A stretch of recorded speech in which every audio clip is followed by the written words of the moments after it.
There's a battle happening right now. Not in some distant land, not in the headlines, but in the quiet chambers of your heart. The world is calling your name. Loud, persistent, promising you everything if you'll just bow down, just blend in, just compromise, just a little. But there's another voice, softer, steadier, a whisper that shakes the foundations of eternity, and you have to choose which voice you'll answer. Let's be honest, the world makes it look easy, doesn't it? Success without sacrifice, pleasure without price, popularity without the cross. It tells you that being a man of God makes you weak, that your standards make you old-fashioned, that your convictions make you judgmental, that your purity makes you boring. The world says, look at what you're missing out on. But here's what the world won't tell you. Everything it offers has an expiration date. Every pleasure fades, every trophy tarnishes, every applause eventually goes silent. The world gives you a crown made of thorns and calls it a blessing. But a man of God, he's different.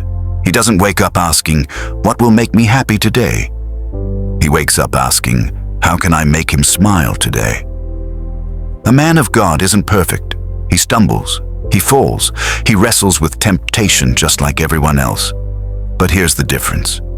When he falls, he doesn't stay down. He gets back up. Not because he's strong, but because he knows who strengthens him. He carries himself differently. Not with arrogance, but with authority. The authority that comes from knowing whose you are.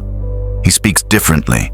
His words carry weight because they've been filtered through prayer, not just posted in anger. He loves differently. He protects. He leads. He sacrifices. Not to be seen, but because he's seen who God is. A man of God doesn't chase trends. He chases truth. He doesn't follow crowds. He follows Christ. But let me tell you something they don't put in the Instagram captions. This life costs something.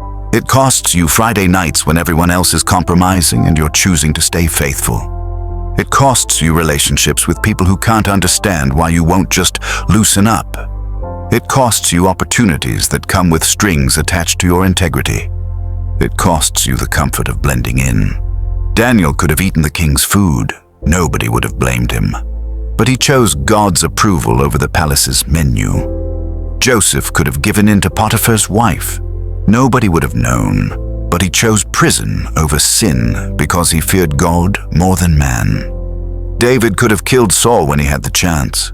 It would have been justified, but he refused to touch God's anointed.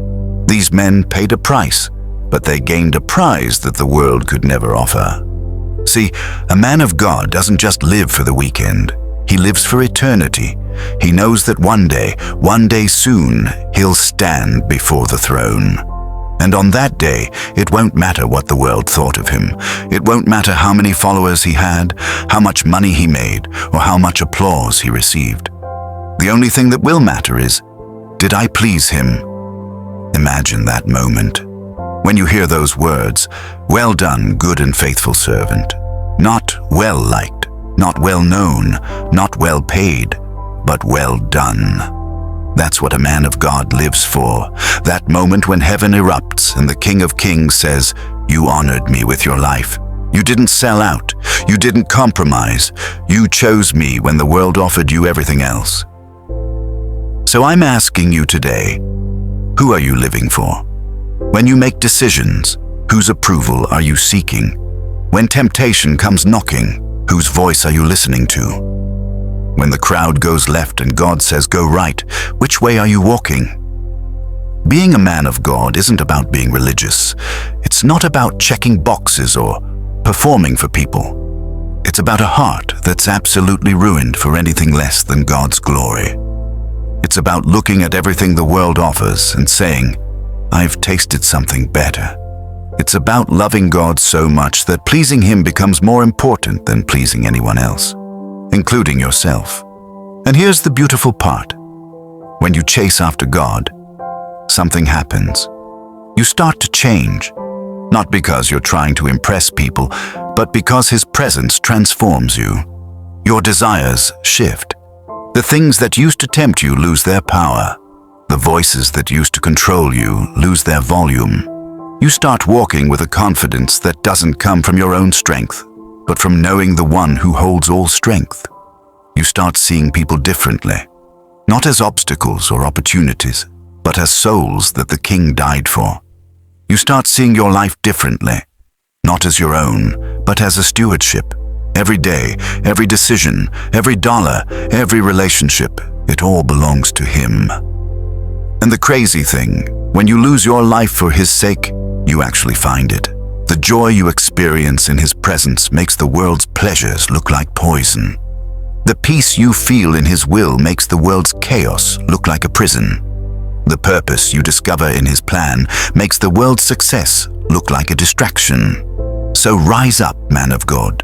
The world doesn't need another man who blends in. It needs men who will stand out, men who will burn for something greater, men who will choose the narrow road even when everyone else takes the highway, men who love God more than they love their reputation, more than their comfort, more than their own lives. This is your moment. This is your calling. Be the man of God you were created to be, and watch what God does with a life that's fully surrendered to Him. Heaven is watching. Eternity is waiting. The question is, will you answer the call?